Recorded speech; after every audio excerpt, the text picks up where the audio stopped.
오늘은 눈을 들어 기도 두 번째 시간입니다. 요한복음 11장 41절에서 44절 말씀입니다. 돌을 옮겨 놓으니 예수께서 눈을 들어 우러러 보시고 이르시되 아버지여 내 말을 들으신 것을 감사하나이다. 항상 내 말을 들으시는 줄을 내가 알았나이다. 그러나 이 말씀하옵는 것은 둘러선 무리를 위함이니 곧 아버지께서 나를 보내신 것을 그들로 믿게 하려 함이니이다. 이 말씀을 하시고 큰 소리로 나사로야 나오라 부르시니 죽은 자가 수족을 배로 동인 채로 나오는데 그 얼굴은 수건에 쌓였더라. 예수께서 이르시되 풀어놓아 다니게 하라 하시니라. 아멘. 아멘. 주님, 우리 요한을 통해서 당신의 기도를 우리에게 펼치시고 가르쳐 주신 것 감사합니다. 오늘 저희가 눈을 들어 기도하는 당신의 모습을 조차 함께 배우고 익히기 원하는데 성령께서 우리에게 와주시고 또 기도의 영을 부어주셔서 우리가 눈을 들어 당신을 보게 하옵소서. 예수님 이름으로 기도합니다. 아멘. 지난 2주 동안 우리가 기도에 대해서 이제 누가가 그리고 요한이 가르치는 바에 대해서 성경이 얘기하는 걸 좀 더 깊게 아주 정교하게 이렇게 우리가 같이 들춰보았습니다. 사실 좀 어떤 분들은 좀 듣기가 힘드셨겠죠. 하지만 그렇게 치열하게 우리가 본문을 좀 캐내는 것이 좀 필요할 때가 있어요. 우리가 기도를 하다 보면 기도라는 것이 경험이기 때문에 주관에 많이 빠지거든요. 한참 기도를 하다 보면 잘 될 때는 상관이 없는데 지루해지고 또 응답이 좀 더딜 때는 내가 정말 기도를 제대로 하고 있는 거 맞는가? 주님께서는 내 기도를 들으시는 거 정말 맞는가? 도대체 내가 무엇을 근거로 제대로 기도할 수 있는가라는 질문을 우리가 갖게 됩니다. 그럴 때 우리가 붙잡을 수 있는 유일한 근거는 사실은 성경이죠. 성경 속에서 우리가 어떻게 기도해야 될지를 하나하나 익히고 배워야 됩니다. 왜냐하면 기도는 모든 종교가 대부분 갖고 있어요. 그런데 모든 종교가 나름대로 기도의 방법론을 갖고 있는데 기독교의 기도가 아주 유별납니다. 왜냐하면 인격적이고 살아계시고 삼위일체로 존재하시는 여호와 하나님과 이게 사귀는 거거든요. 단순히 그분이 전능자로서 우리 앞에 계시고 우리의 간청함을 들어주시는 분으로 이렇게 머무시고 만족하시는 것이 아니라 구체적으로 우리와 대화하시고 감정을 나누시고 사랑을 나누시고 우리 안에 들어오시고 우리가 또 그 안에 들어가기를 기대하시는 분이거든요. 그러니까 우리의 기도가 난이도가 제일 높습니다, 여러분. 제일 높아요. 사실 다른 종교가 갖고 있는 그 어떤 기도가 난이도가 높을 거라고 생각하시지만 그거는 패러다임이 하나거든요. 나 자신을 갈고 닦아서 마음을 비우고 그리고 나름대로 생각을 정리하면서 깊은 지혜와 어떤 길을 터득하는 거 그거 하나면 되는 거거든요. 예, 그거 하나면 됩니다. 하지만 기도는 우리가 얘기하는 기도는 성경에서 얘기하는 기도는 살아계신 하나님과 우리 살아있는 우리가 이 교제를 나누는 거거든요. 사실 교제를 나눈다는 게 보이지 않는 하나님과 그죠? 쉬운 일이 아니죠. 그러니까 여러분들이 저도 이제 마찬가지인데 여러분들이 이렇게 이제 교회 다니고 기도 생활하면서 그러면서 이제 느끼는 게 뭐냐면 기도를 해도 잘 모르겠는 거예요. 또 해도 느는 것 같지도 않고 예, 그런 거예요. 성경 공부는요 제가 해보니까 10년 하니까 되더라고요. 10년 하니까. 근데 기도는 제가 지금 20년째 배우고 있는데 20년 가까이 배우고 있는데 그런데도 여전히 배울 게 너무 많은 거예요. 여전히 책을 보고 기도하다 보면 여전히 가야 될 길이 먼 거예요. 예, 진짜 우리가 배워야 될 게 많습니다. 그래서 제가 좀 여러분들의 그 지적인 그러한 수준을 조금 더 높게 보고 지금 도전을 했는데 어떤 분들이 와서 호소하시더라고요. 목사님 제발 좀 이렇게. 그래서 제가 좀 죄송한데 오늘까지만 봐주십시오. 오늘은 좀 쉽게 갈게요.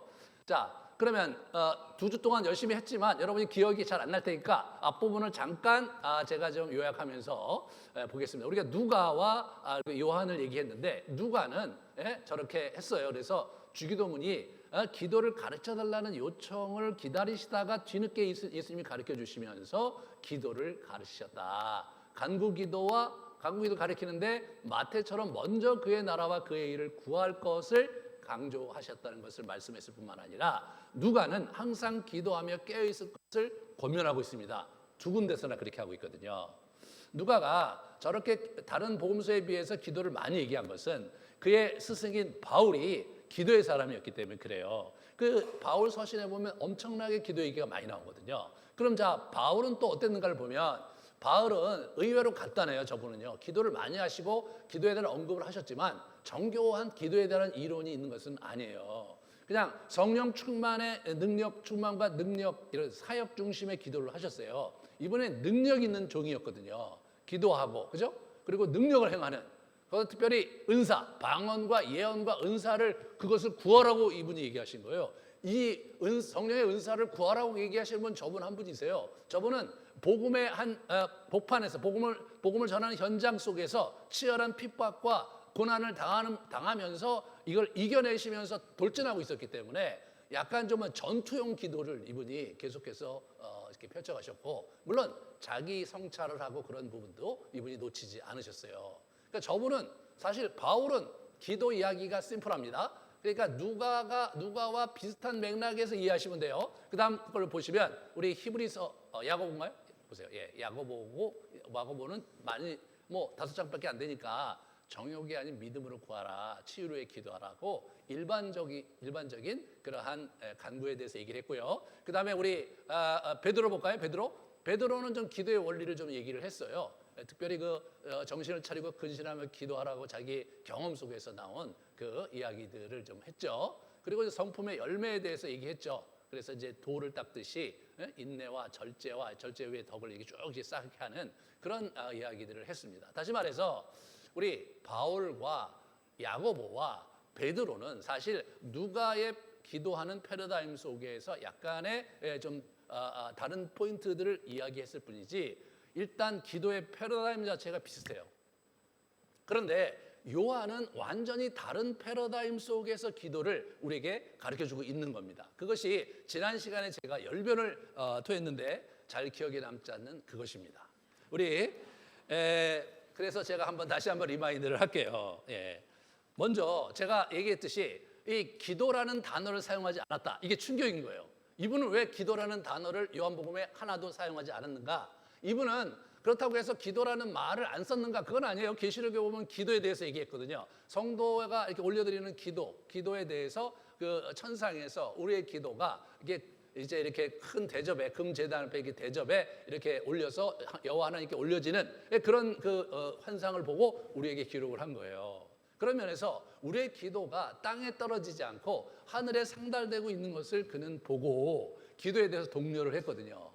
그러니까 이분이 기도에 대해 관심이 없었던 것도 아니고 기도라는 단어를 쓰지 않는 이유가 딴 데 있었던 것을 우리가 볼 수 있는 겁니다. 그 다음 걸 보여주시면 이분이 기도를 얘기할 때 구하라는 기도, 간구 기도에 대해서도 얘기를 많이 하셨어요. 그러니까 이분은 두 가지로 하셨어요. 하나는 간구 기도, 또 하나는 뭐냐면 눈을 들어 하늘을 우러러 하는 기도. 이 두 가지로 기도를 양분하셨어요.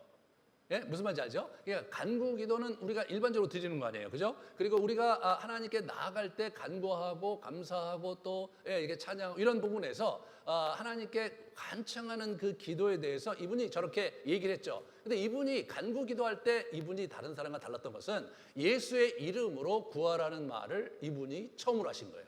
그 이전에는 하나님께 기도하지만 누구의 이름으로 기도하라는 말을 이분이 이분이 하신 거거든요. 그리고 14절에 보면 그의 뜻대로 무엇을 구하면 들으십니다. 이런 얘기를 이분이 하셨어요. 다시 말해서 이분은요, 한번 묵상을 해보시면 어떤 거냐면 그 당시 60년대까지, AD 60년대까지 대부분의 서신서와 대부분의 공관복음서가 기록이 된 거거든요. 그리고 나서 30여 년 후에 그리고 이제 AD 90년에 기록한 책이 요한문서라고 표현을 하는데 요한계시록, 요한 1, 2, 3서 그리고 요한복음.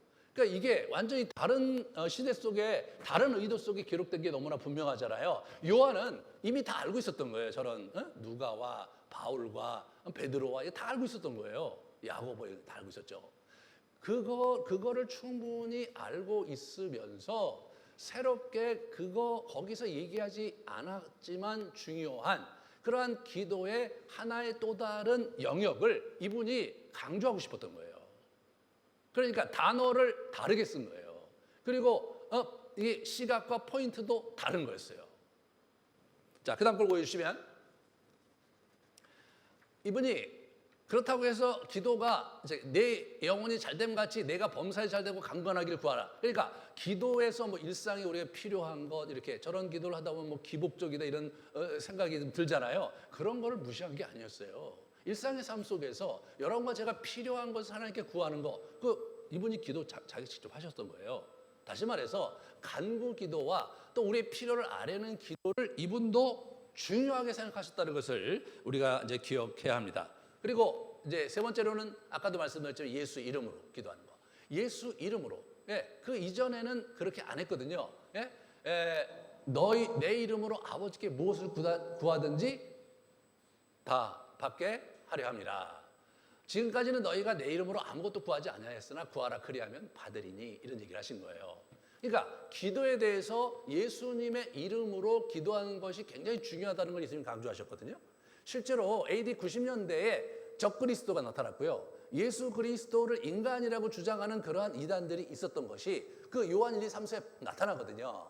그래서 예수 그리스도의 신성에 대해서 도전하고 그런 무리들이 있었던 거예요. 그래서 저것을 아주 중요하게 강조를 했는데 그것은 오늘날 우리 시대에도 중요한 겁니다. 우리 기도할 때 하나님께 기도하는 거, 그건 뭐 다 동일하죠. 기도할 때 하나님께 기도하지만 예수 그리스도의 이름으로 그의 권위와 그의 사역을 근거로 해서 기도한다는 사실을 주목해야 된다는 거죠. 실제로 제가 이제 기도에 대한 책을 이렇게 기독교에서 나온 책들을 보면 어떤 책들은요, 예수님의 이름이 하나도 안 나온 책이 있어요. 기도 얘기하는데 하나님에 대한 얘기가 많이 나와요. 나름대로 뭐 읽는데 뭐 겉보기에는 큰 문제가 없는 것 같죠?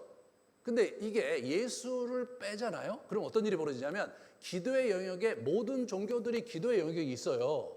그러니까 다른 종교의 지도자들이 또 그들이 하는 그 영성 훈련, 기도 훈련이 그게 둘이 같이 이렇게 얘기하게 되는 거예요. 그들도 하나님, 그들도 뭐예요? 절대자를 섬기고 우리도 하나님 절대자잖아요. 그러니까 같다고 생각하는 거예요. 깊게 들어가면 결국은 제가 직접 들었어요. 어떤 제가 미국에서 그 박사학위 하신 분인데 우리끼리 얘기하지만 목사님, 서울을 가는 길이 이쪽으로 가도 서울을 가고 저쪽에도 서울 가고 서울 가는 건 하나 아닙니까?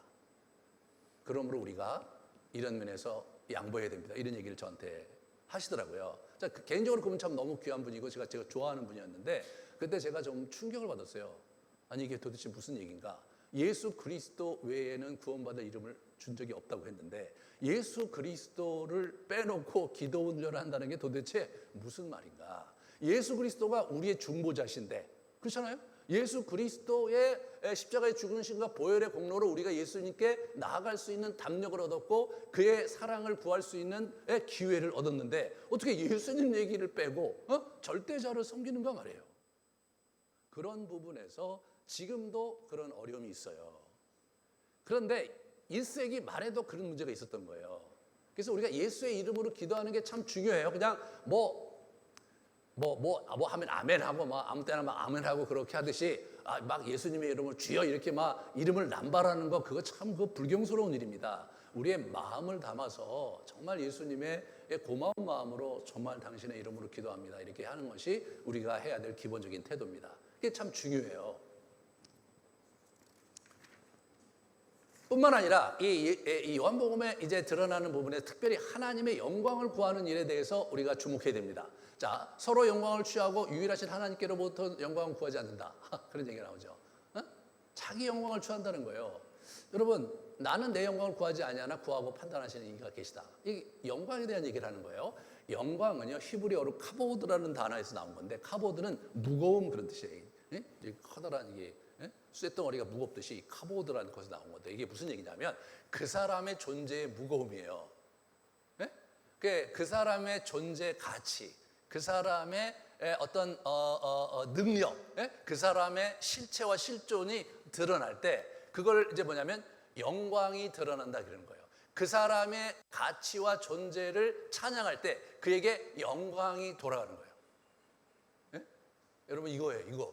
그러니까 여러분 사람이 영광을 구한다는 게 뭐냐면 이 세상을 살면서 여러분이나 저나 자신의 영광을 구하지 않는 사람이 누가 있겠어요? 자존심 있고, 내가 다른 사람에게 인정받고, 내가 그래도 신뢰할 만하고 괜찮은 사람이라는 그러한 자존감을 갖고 또 그렇게 인정받기 원하는 것은 누구나가 그렇죠. 누구나가.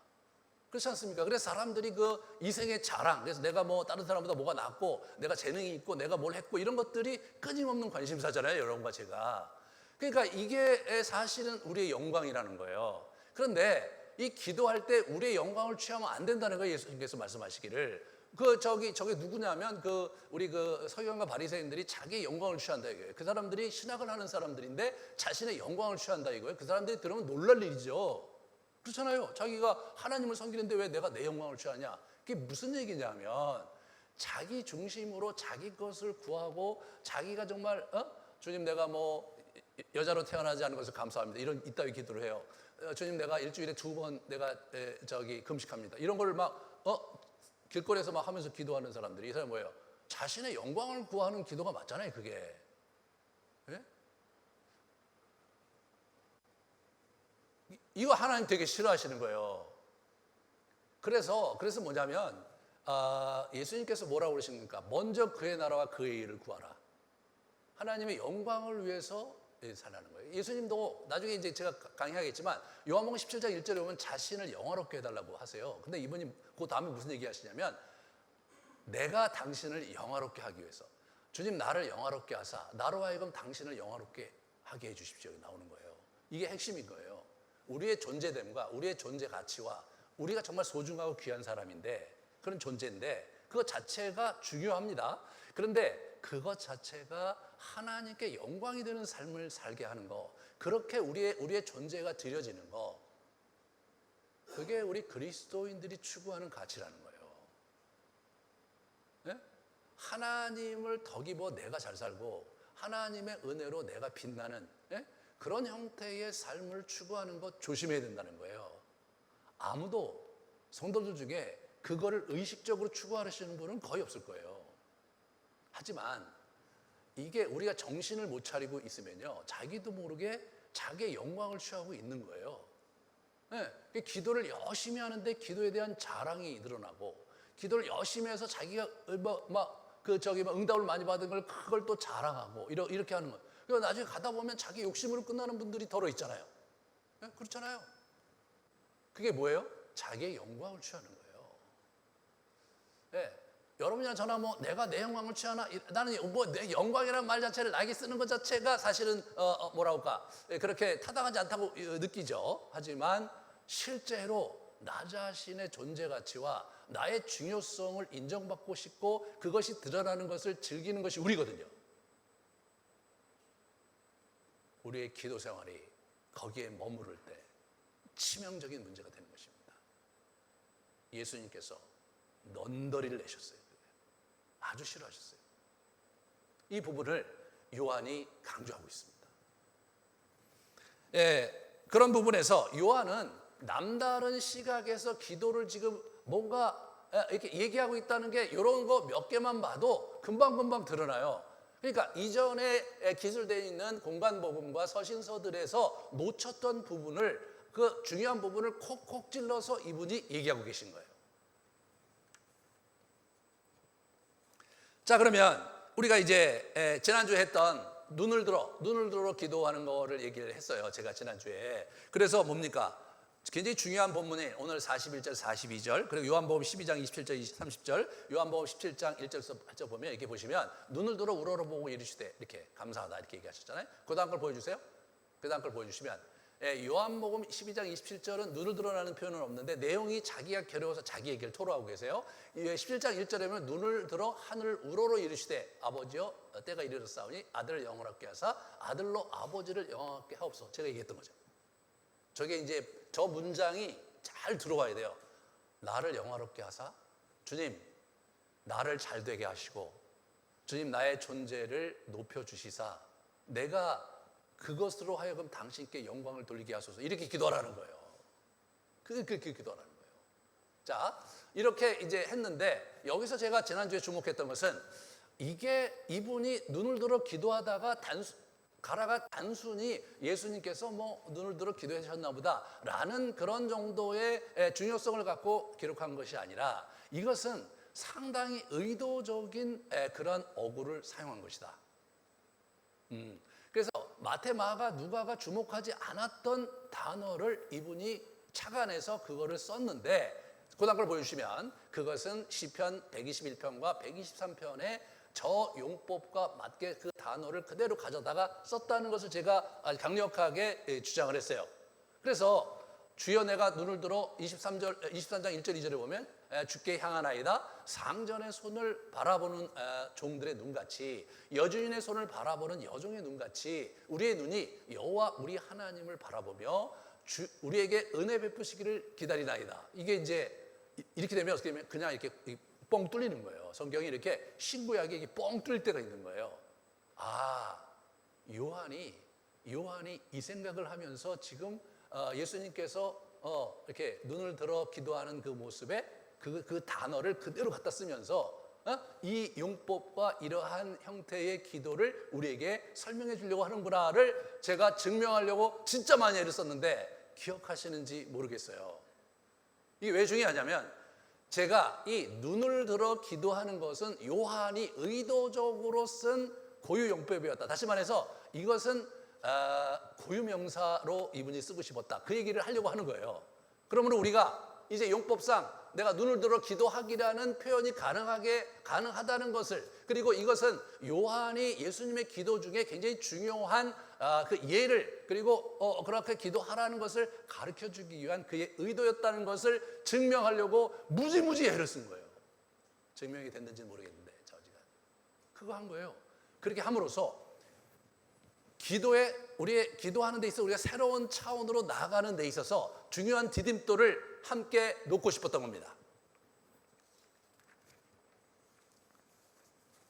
그런데 우리가 한 걸음 더 나아가서 이 눈을 들어 기도하는 것이 요한복음 10장 1절에 보면 하늘을 우러러 하고 이게 같이 있어요. 그죠? 눈을 들어 하늘을 우러러. 이게 참 재밌어요. 왜냐하면 이 하늘을 우러러라는 표현, 눈을 들어라는 표현은 마태, 마가, 누가가 기록을 안 했는데 하늘을 우러러라는 표현은 또 썼어요. 그러니까 첫 번째로 우리가 지난번에 말씀드렸듯이 오병이어 기적을 마가, 마태, 누가가 기록했는데 그럴 때마다 하늘을 우러러 축사했던 말을 셋이 공의적으로 썼어요.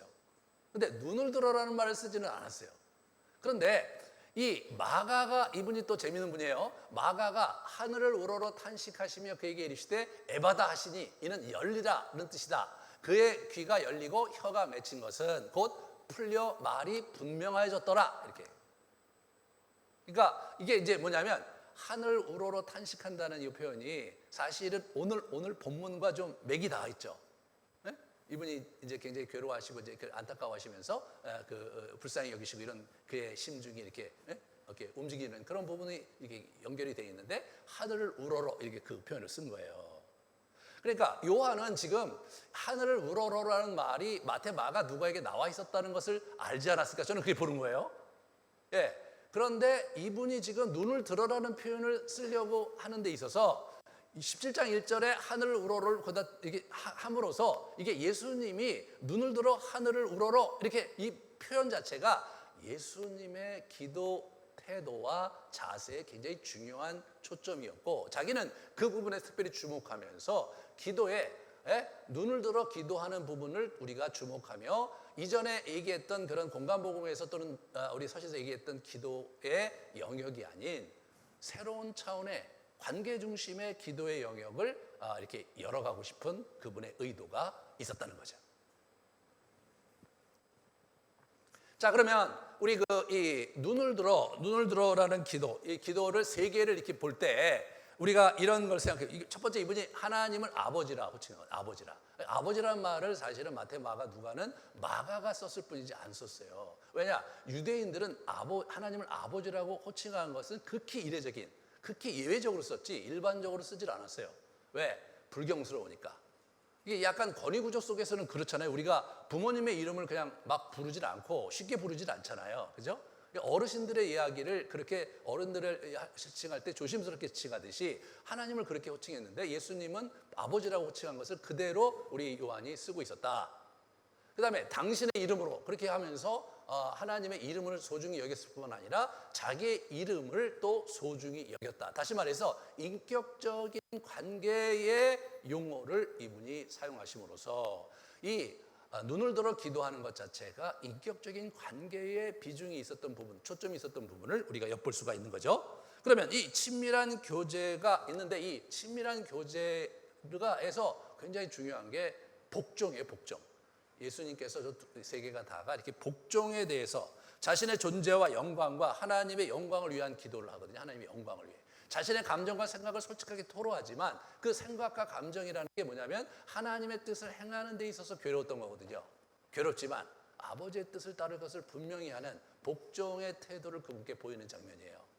이삭을 바친 아브라함이 복종했듯이 이분이 하나님께 복종하는 거예요. 이것을 좀 요약해 보면 이분의 이 세 가지, 요한이 얘기하는 그 세 가지가 사회적 차원, 11장은 사회적 차원, 오늘 본문이 개인의 심정적 차원, 그건 12장이죠. 내가 마음이 괴롭게 됐다. 예? 그 다음에 17장에 가면 하나님과의 수직적 교제와 하나님 나라의 의를 다루는 차원의 기도 역동이 있어요. 17장은 나중에 제가 또 따로 강의를 할 텐데 그런 부분이 있는 거예요. 이 세 가지 기도가 사회적 차원에 있지만 이 중요한 게 뭐냐면 개인의 심정적 차원과 하나님과 수직적인 교제 이런 부분이 거기에 사실은 이렇게 함께 있다는 것을 우리가 살펴볼 수가 있는 거예요. 이렇게 기도함으로써 요한은 어떤 수준의 교제를 나눴는가를 우리가 요한일서에서 확인할 수 있어요. 요한일서 1장에 보면 제가 가끔 말씀드리죠. 태초에 붙어 있는 생명의 말씀에 관하여는 우리가 들은 바요, 눈으로 본 바요, 자세히 보고 우리의 손으로 만져봐라. 근데 이 시제가요, 보세요. What we have heard 나오잖아요. 우리가 들었는데 계속 듣고 있는 거예요. 저게 현재 완료예요, 그죠? 예, 예전부터 계속 지금까지 듣고 있는 거예요. What we have seen with our eyes. 내 눈으로 지금 보고 있어요, 이분이요. 예? 근데 what we have looked at and touched, 그죠? Touch with our hand. 이렇게 자기 손으로 이렇게 터치한다는 거예요, 이렇게 지금. 예수님이 살아서 자기 앞에 계시고 자기와 얘기하시고 내가 그분을 터치하는, 그분의 음성을 듣는 그런 수준의 삶을 이분이 지금 향유하고 있는 거예요. 이게 예수님의 생명이 내 안에 있을 때 그 예수님과 교제하는 과정에서 이분이 저런 수준의 삶을 살고 있었던 거예요. 저런 수준의 삶에서 지금 예수 그리스도의 이야기를 재조명하고 그 요한계시록도 쓰고 이렇게 하시면서 이분이 기도의 그러한 교제적인 측면 이 부분이 이분이 주목하고 싶고 강조하고 싶은 그런 포인트였다는 것을 우리가 생각해 볼 수 있는 거죠. 그러면 이러한 기도의 흔적이 엿보이는 곳이 있는데 그것이 히브리서 12장이에요. 모든 무거운 것과 얽매기 쉬운 죄를 벗어버리고 인내로서 우리 앞에 당한 경주를 하며 믿음의 주여 또한 온전하게 하시는 일은 예수를 바라보자. 예수를 바라보고 예수를 생각하는 그런 부분에서 요청을 하고 있죠. 그러니까 저것이 아주 우리 그 히브리서에 뚜렷하게 저게 강조되지는 않았지만 저런 기도에 대해서 이미 이렇게 면면이 있었던 흔적이 있는 거예요. 그런데 이제 다른 서신서라든가 복음서에서는 공간복음서에서는 그런 부분이 특별히 조명되고 그런 부분에 있어서 특별히 예수님의 예를 이렇게 설명하거나 예수님의 가르침을 조명한 데는 아직은 없었던 거예요. 그래서 이분이 그 시도를 하고 계신 거예요. 왜? 이분이 사는 시대가 완전히 달랐고 그 당시에 있는 성도들에게 이 필요가 있었기 때문에 그러면 이런 것들을 근거로 요한의 기도 가르침과 그 영향력을 한번 제가 쭉 정리를 해보겠습니다. 첫 번째, 이분은 구하는 기도와 함께 눈을 들어 기도를 병행하게 한 거예요. 구하는 기도 이쪽에 있고 눈을 들어 하는 기도를 병행함으로써 이게 뭡니까? 이게 통합 보완하고 온전케 하는 기도를 소개하고 싶었던 거예요. 그래서 아까도 얘기했지만 요한 문서 여기 보면 그것이 누가는 구하라, 찾으라, 두드리라 기도 중심이었고 바울은 사역 중심의 기도와 성령 능력 기도를 보완해서 이분이 초점은 삼위일체 하나님과의 교제 역동을 강조하고 있는 거예요. 삼위일체 하나님과의 교제 역동. 그래서 실제로 마르다와 마리아 얘기가 그렇게 의도적으로 그곳에 배치가 됐고 예수님과 마르다와 마리아의 어떤 그 대화와 그런 제스처와 그 역동 속에서 예수님이 기대하고 예수님이 원하셨던 친밀한 관계가 무엇인지에 대한 구체적인 예가 설명이 된 거예요. 뿐만 아니라 우리가 이제 앞으로 보게 될 14장서부터 그 다음 걸 보여요. 14장부터 16장에 보면 하나님과 자신 안에 거하고 열매를 누리는 삼위일체와의 역동적 관계가 조명되고 있는 거예요. 네? 그 포도원 가지에 붙어 있어라. 내 안에 거하라. 거하며 열매를 맺고 너희는 나의 친구가 된다. 이런 얘기들이 다 저기에 있는 거예요. 요한복음 14장, 15장, 16장이 온통 이 성삼위 하나님과의 교제 역동에 초점이 맞춰져 있는 거예요. 그런 내용은 마태, 마가, 누가에 약간씩은 있기는 하지만 그렇게 집중적으로 그렇게 자세하게 기록이 되어 있지를 않은 거예요. 이 삼위일체 신학은요, 이 요한이 그 성령 하나님과 예수님과 하나님에 대한 그 관계에 대한 기술을 요한이 많이 했거든요. 그 얘기를 하지 않았으면, 그랬으면 충분히 삼위일체 신학이 정립되기가 어려웠다고 그래요. 왜? 충분히 얘기하지 않았으니까. 이분은 삼위일체된 하나님과의 교제 역동이 굉장히 강조되고 그것을 이루는 형태로 기도가 이루어져야 된다고 이분이 주장하고 있는 거죠.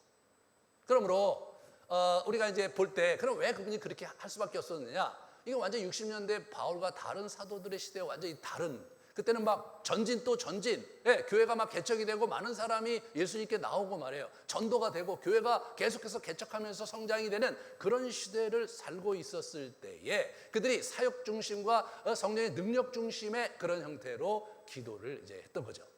여러분 이제 누굽니까? 우리 사도 바울 같은 경우는 정말 능력이 많은 분이었죠.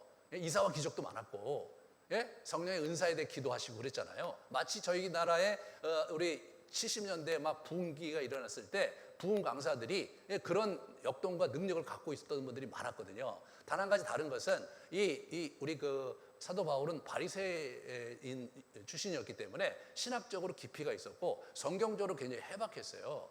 성경 신학과 어떤 신학적인 토대가 아주 탄탄한 가운데 이분이 그 성령 운동을 하셨기 때문에 균형이 잡혔죠. 네, 균형이 잡혔죠. 그런 부분이 좀 다른 것뿐인데 실제로 드러나는 현상은 비슷했던 거예요.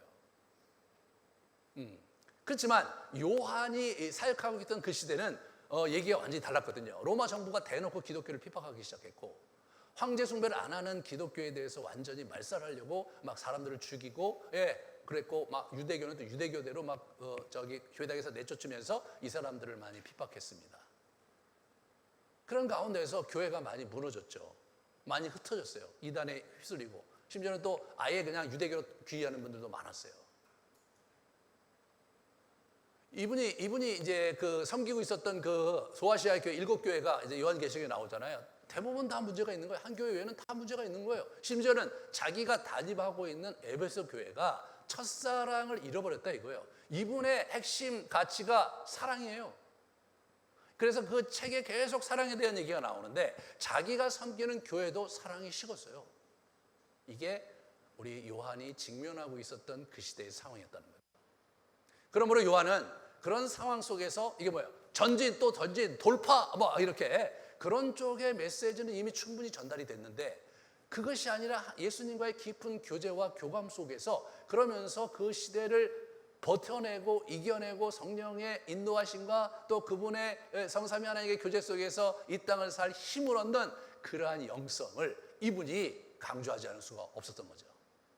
근데 재밌는 것은 이분이 사실은 그래갖고 우리 에베소 교회가 크게 부흥했다든가 그 근처에 엄청난 역사가 소아시아에 일어났다는 기록은 남아있질 않아요. 여전히 어렵고 힘들었는데 재밌는 것은 뭐냐면 이분의 제자들이 그 이후로 200년 동안 엄청난 핍박이 있었는데 그 핍박 시대를 살아갈 때 이분의 제자들이 중요한 부분에서 신학적으로나 영성적으로나 그런 어떤 순교의 영성 이런 부분에서 이분의 제자들이 아주 중요한 역할을 해요. 이단을 대체하는 것도 이분의 제자들이 중요한 역할을 해요. 그러면서 그들이 그 어려운 시기를 잘 넘어간 거예요. 그런데 뚜껑을 열었는데 엄청난 부흥이 있었던 거예요. 그 핍박 상황 속에서도. 예?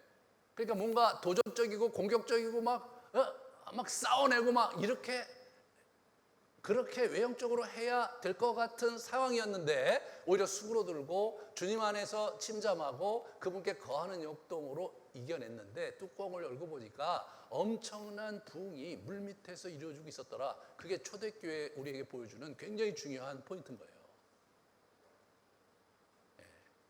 이 참 우리가 주목해야 되는 거예요. 요한이 우리에게 가르쳐 주는 게 참 그런 면에서 참 아주 도전적이죠. 요한복음 15절에 나중에 얘기했지만 내 안에 거하라, 예수님 안에 거하라 이거예요. 그 포도 가지가 그 원 줄기에 붙어 있으면 저절로 열매 맺힌 같이 저절로 열매가 맺힐 거라는 거예요. 여러분 이게 얼마나 혁명적인 발상입니까? 그렇잖아요. 근데 실제로 그런 일이 일어나는 거예요. 그리고 요한은 구약 시편 기도를 보면 그 기도가 그 기본이죠. 구약의 그 시편이 기도의 그 보고고, 기도를 그걸 갖고 여러분들이 많이 훈련했으니까 간구, 부르짖음, 침묵, 묵상, 감사 이런 것들이 쭉 있거든요. 이런 걸 바탕으로 예수 그리스도 중심의 기도로 통합을 해내고 있는 거예요, 이분이. 그래서 이후의 초대교회 시대는 이런 것을 배경으로 해서 사막 교부들에 의해 다양한 기도법들이 발전되었습니다. 이것이 수도원으로 자리 잡게 된 거예요. 여러분 수도원은 캐톨릭 거다 이런 생각은 오해예요. 수도원은 워낙 기독교예요. 그러니까 캐톨릭이라는 게 중세로 넘어오면서 생긴 건데 그 중세로 넘어오기 전에 이미 어거스틴 시대에도 수도원이 많았던 거예요. 그런데 중세에 와서 많이 이제 굴절되고 타락해서 루터와 켈빈이 그것을 부정적으로 얘기했기 때문에 우리가 이제 수도원에 대해서 부정적으로 얘기했지만 실제로 그렇지가 않아요. 루터와 켈빈도 수도원을 존중했어요. 이상한 수도원에서 문제가 됐고, 그래 켈빈 같은 사람은 그런 수도원에 사는데 왜 자기들끼리만 하냐? 그것은 누구나가 성도들이면 그렇게 해야 되고 특별히 가정에서 그렇게 해야 되는데 지들끼리 모여서 마치 우월감을 갖고 수도원 운동을 하는 것에 대해서 비판을 한 것이지, 그분이 수도원 운동을 폄하하거나 또는 하지 말아야 된다고 얘기한 적이 없었어요. 이것이 제가 주목하는 바고, 이것이 오늘날 이 시대에 우리가 주목해야 되는 바예요. 요한이 직면했던 시대가 여러분과 제가 직면했던 시대와 크게 다를 바가 없는 거죠. 그렇죠? 예. 이런 상황 속에서 이렇게 예수님하고 친하고 맨날 침묵하고 또 맨날 예수님과 교제하고 머무는 이런 시간이 왠지 제대로 하는 것 같지 않은 그러한 분위기잖아요, 지금. 요한은 그렇게 얘기하지 않아요. 그런 면에서 우리가 묵상할 게 참 많습니다. 자, 그러면 우리 눈을 들어 기도하는 것을 제가 한번 정리한 것을 나눠보겠습니다. 눈을 들어 기도하는 개념과 초점을 한번 먼저 생각해 보면, 이게 말씀드렸듯이 눈을 들어 기도하는 것이 하나의 어떤 고유 명사처럼 기도법을 이분이 제시한 것이나 다름없다. 눈을 들어라는 어떤 구약의 용례들을 살펴보면 주의를 기울이고 주목한다는 의미였어요. 눈을 들어 본 적들은 요셉이 눈을 들어 자기 동생을 보고 이럴 때 썼던 그 단어거든요. 그리고 이미 복음서 저자들이 하늘을 우러러 기도하고 히브리서의 그 예수를 바라보는 기도가 제시되어 있었어요. 이미 그런 흐름이 있었는데 그 메인 주류는 아니었던 거죠. 근데 이 눈을 들어 기도는 하나님을 우러러 마주보며 친밀한 나눔과 동행을 가능케 하는 그런 기도법인 거예요. 실제로 해보시면 여러분이 그걸 느끼실 거예요. 그리고 이러한 기도법과 이러한 그 근거들을 해서 후대에 굉장히 많은 사람들이 그분 앞에 머물고 거하는 역동을 통해서 그런 통해서 수많은 기도법들이 생산됐고, 그러면서 그런 근거들이 나온 거예요. 여러분, 만약 이 요한복음이 없었다면 초대교회 사막 수도 운동이 일어나기 어려웠어요. 그것이 성경적 근거를 갖기 어려웠습니다. 그분들이 가서 사막에다가 자기 사람들은 텐트 치거나 움막에 들어가서 또는 굴을 파고 들어가서 평생 거기 있었어요. 평생. 거기서 평생 있는데 그게 무슨 짓이에요? 지금 밖에 나가서 지금 복음을 전하고 선교를 하고 그래야 되는데 거기서 그냥 몇 년 훈련 가고 가서 선교 운동을 한 게 아니라 그냥 거기서 그러고 죽었단 말이에요. 거기서 그렇게 하다가 죽었는데 놀라운 일은 로마 각처에서 그 사람들의 메시지를 듣기 위한 순례객들이 거기를 찾아온 거예요. 그들은 사막을 갔지만 사람들이 사막으로 몰려온 거예요. 그러면서 영적인 전환이 일어나는 겁니다. 이게 무서운 역동이 일어나는 거예요.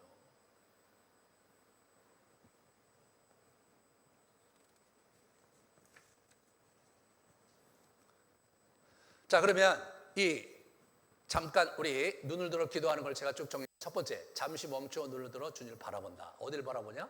십자가상의 주님을 바라본다든가, 겟세마네 동 기도하는 주님을 바라본다든가. 아니 복음서에 어디도 좋아요. 여러분이 좀 좋아하는 그런 부분을 묵상하다가 바라보시면 되는데, 오늘은 어디 할 거냐면 여기 십자가를 바라볼 겁니다. 두 번째로 바라보시면서 자신의 마음에 와닿는 생각과 감정을 따라가며 그러한 생각과 감정을 솔직하게 그분께 토로하는 시간, 따라가며 토로하는 시간을 갖고 그 다음 걸 보여주시면 눈을 들어 자신의 감정과 생각을 주님의 손에 올려드리는 거예요. 흘려보내기 역동이거든요. 근데 여러분이 지금 흘려보내기를 여러분이 배우지 않으셨기 때문에 제가 좀 생각한 게 뭐냐면 그런 어떤 우리의 생각과 염려 이런 것들을 주님의 손에 이렇게 올려드리는, 머릿속에서 그림으로 한번 올려드려 보세요. 처음엔 잘 안 되는데 하다 보면 그게 이렇게 돼요. 근데 재밌는 것은 내가 올려드렸는데 심정적으로 어떻게 되냐면 기도 끝났는데 돌아왔으니까 다시 내 손에 있어. 그래갖고 하다가 안 된다고 하시는 분들이 있는데 계속 하시다 보면, 그래서 이제 수동적인 영성을 익히다 보면 올렸는데 뒤돌았으면 진짜 내게 없어요. 진짜로 그분께 올려드리는 그런 그 전환점이 생겨요. 그렇게 되면서 내가 그분 안에 안식한다는 것의 실제감을 경험하게 되는 거예요. 이게 워낙 우리가 워낙 이런 거 하고 살았던 존재들인데 그냥 잘 몰라갖고 지금 이러고 이렇게 사는 거예요. 그 다음에 주님 앞에 자신을 내려놓고 순복하며 고요히 머물러 있는 거. 이 머무는 게 되게 중요하거든요. 에레미야 애가에 사람이 여호와의 구원을 바라고 잠잠히 기다림이 좋도다. 잠잠히 기다림이 좋은 거예요. 그분을 가만히 이렇게 보시면서 내 마음을 드리고 가만히 그분 앞에서 머물러 있는 거를 여러분들에게 훈련을 하시는 것이 필요합니다. 여러분, 따라가기, 그죠? 쭉 자기 생각을 쭉 따라가서 그걸 토로하고 그 다음에 그것을 내려놔야 되잖아요. 흘려보내야 되잖아요. 그 주님께 올려드리고, 그 다음에 뭐예요? 그 다음에 그분께 머물러 있는 거죠. 이게 뭐예요? 인격적인 관계가 깊어질 때, 이런 식의 소통이 일어날 때 굉장히 친밀해지는 거거든요. 최근에 제가 어떤 유튜브를 봤는데 저 이혼에 대해서 그 전문가가 얘기를 하는데 그분이 이제 얘기를 할 때 요즘 이혼의 원인의 제 1위가 뭔지 아냐고 하더라고요. 그래, 재정 문제가 있을 수 있죠. 폭력 문제가 있을 수 있어요. 성적인 문제가 있을 수 있어요. 그게 아니라는 거예요. 그게 우리의 일반적인 상식이 그런데 그게 아니래요. 요즘 이혼하는 대표적인 이유가 뭐냐면 말이 안 통해서 이혼하는 사람이 제일 많대. 이해가 가죠? 말이 안 통하면 같이 사는 게 너무 힘들어요. 말이 통하려면 어떻게 돼요? 좀 생각을 따라가 보고 내 얘기도 좀 하고 그러면서 어떤 거는 그냥 저 사람 왜 저러나 싶지만 그래 내가 나 때문에 고생하는데 내가 이해해줘야지 이러면서 그걸 흘려보내고 그리고 다시 사랑하는 마음으로 그를 지그시 바라보고 이런 역동이 있어야 관계가 친밀해지죠. 여러분 우리가 저 부부관계에 그거 흘려보낼까 못 흘려보내고 계속 갖고 있어봐요. 관계가 완전히 파괴돼요. 자기도 파괴되고 흘려보내는 거 흘려보내야 되는데 안 되는 거예요. 이거를 하나님과의 교제 속에서 여러분이 그걸 습득해낸다면 여러분의 대인관계 또 여러분의 가족관계에서 굉장히 다른 차원의 그런 기쁨을 누릴 수 있을 것입니다. 그 다음에 이렇게 보시면 순복하고 고백하는 거. 이게 순종하는 게 굉장히 중요해요. 내 뜻대로 마옵시고 내가 지금 이걸 원하지만 내 뜻대로 마옵시고 당신 뜻대로 하옵소서. 그러면서 그분께 영광을 드리고자 하는 마음으로 간구하는 간구. 간구에서 중요한 것은 먼저 그의 나라와 그의 의를 구하는 거예요. 내가 내 필요와 내 생각과 또 내가 원하는 것을 잔뜩 거기다가 집어넣지 말고 먼저 당신의 뜻이 이 땅에서도 이루어지게 해달라고, 당신의 의가 당신의 영광이 이 땅에서 드러나게 해달라고, 이 당신이 함께 하시는 이 아름드리 교회가 정말 하나님의 영광 가운데 있게 해달라고, 그리고 당신의 뜻이 이 교회를 통해서 이루게, 이런 기도가 우리에게 필요한 거예요. 멀리 선교사님들을 위한 기도, 이런 것들이 우리가 우선시돼야 된다. 우선시고 먼저. 그러면 이 모든 것들을 주님께서 더하시리라, 이 성경의 약속이에요. 근데 우리는 기도를 많이 하는데 먼저 그의 나라와 그의 의를 구하는 걸 소홀히 하면서 왜 기도하는데 내 기도를 들어주지 않는가 얘기하면 이미 성경에서 가르친 것과 지금 다른 차원에 있기 때문에 그게 안 되는 것일 수 있어요. 그러니까 이 야고보사들은 너희가 구하지 않는 것은 너희가 얻지 못하는 걸 구하지 않기 때문이고 구하는데도 얻지 못하는 것은 너희의 욕심과 탐욕으로 구하기 때문이다. 그 욕심과 탐욕이 나 중심이잖아요, 결국. 그런 부분들이 있는 거예요. 그 다음에 찬양과 감사를 드리고 항상 기도 패턴 속에서 이렇게 자리 잡아가도록 무시로 흘려보내면서 몸의 교제 이런 것들을 해나가고 이제 해나가도록 하겠습니다. 그래서 앞으로 주일마다 이제 이걸 하려고. 주일마다 메시지 끝나고 맨날 한번 해볼 거예요. 주중에도 이걸 자꾸 해보세요. 이 하늘을 쳐다보면서 이게 기도하고 또 자기가 눈을 들어서 이렇게 기도하는 것을 자꾸 이렇게 해보시면 일상에서 주님과 교감하는 것이 훨씬 더 부드러워져요. 자, 이제 우리 그러면 같이 하늘을 바라보며 기도하는, 눈을 들어 기도하는 걸 해보겠습니다. 그 다음 걸 보여주세요. 이거예요. 제가 또 그저께 우리 저기 영성훈련소 가서 했거든요. 시켜보니까 잘 안 되는 것 같아서 제가 어젯밤에 고민하다가 저렇게 만들었어요. 눈을 들기. 눈을 들으면서 주님 바라보는 거예요. 두 번째, 따라가는 거. 자기 생각과 감정을 따라가고 토로하고 흘려보내기. 그걸 흘려보내야 돼. 흘려보내기 훈련하는 사람들은 그게 되거든요. 근데 안 되시는 분들은 자기가 손에 자기의 염려와 생각을 그분께 이렇게 올려드리는 거예요. 그분의 손에. 머물기. 그걸 내려놓고, 마음을 내려놓고 고요히 그분 앞에 머물고, 그 다음에 그게 되면 고백과 간구를 통해 주님께 나아가고 찬양과 감사를 하면서 끝나는 거예요. 알았죠? 자, 다 같이 읽겠습니다. 가로만 읽겠어요. 시작. 눈을 들기, 따라가기, 흘려보내기, 머물기, 고백과 간구, 찬양과 감사. 따라가기, 흘려보내기, 머물기, 우리 영성을 때 많이 하는 거거든요. 이 역동이 있어야 교제가 가능해요. 이게 없으면 쌍방소통이 안 돼요. 이게 없으면 감정이 소통이 안 돼요. 여러분, 이게 안 되면은 예수님과 교제한다는 것이 사실은 관념에 지나지 않는 거예요. 아셨죠? 저 역동을 꼭 익혀야 돼요. 자, 그러면 한번 같이 해보겠습니다. 우리 10분간 같이 기도할 텐데 이걸 보시면서, 저걸 보시면서 하시는 거예요. 그죠? 먼저 눈을 들고 가만히 저걸 쳐다보세요. 한 2, 3분 쳐다보면 여러분 마음에 혹시 주님께서 감동을 주시는 게 있다면 그걸 따라가 보면서 그걸 가지고 주님께 내가 이런 문제도 있고 이런 생각을 합니다. 토로하시고, 그리고 고민과 그런 것들이 있다면 주님께 이렇게 올려드리세요. 안 돼도 한번 해보세요. 이렇게. 그 다음에 가만히 그분 앞에 다시 십자가를 바라보면서 머물러 보십시오. 그래서 한동안 여러분이 그렇게 하면서 쉼이 일어나거든 여러분이 주님께 드릴 고백과 간구를 드리며 감사와 찬양을 드리는 시간을 갖도록 해보겠습니다. 기도하겠습니다. 하나님, 우리가 이 시간 주님의 눈을 들어 기도하는 법을 같이 나누며 주 앞에 나아가려고 합니다.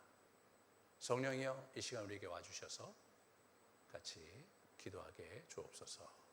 예수님 이름으로 기도합니다. 아멘.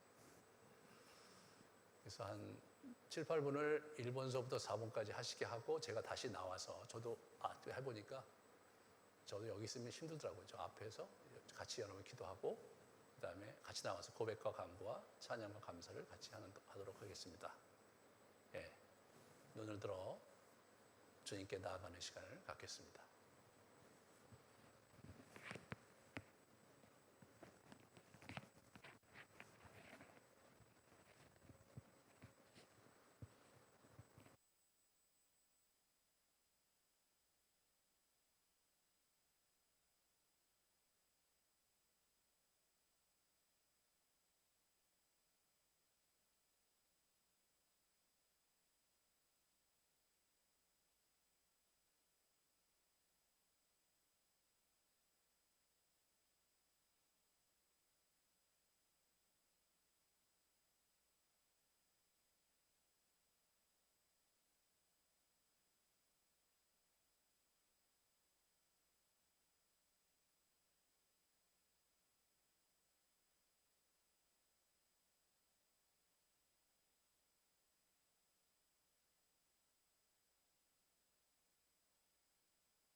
여러분 마음 가운데 주께 드려야 될 고백과 또 간구가 있다면, 또 오늘 같이 묵상하면서 마음에 와지는 생각들이 있다면 소리내어 주님께 올려드리는 시간을 갖겠습니다. 기도하시겠습니다.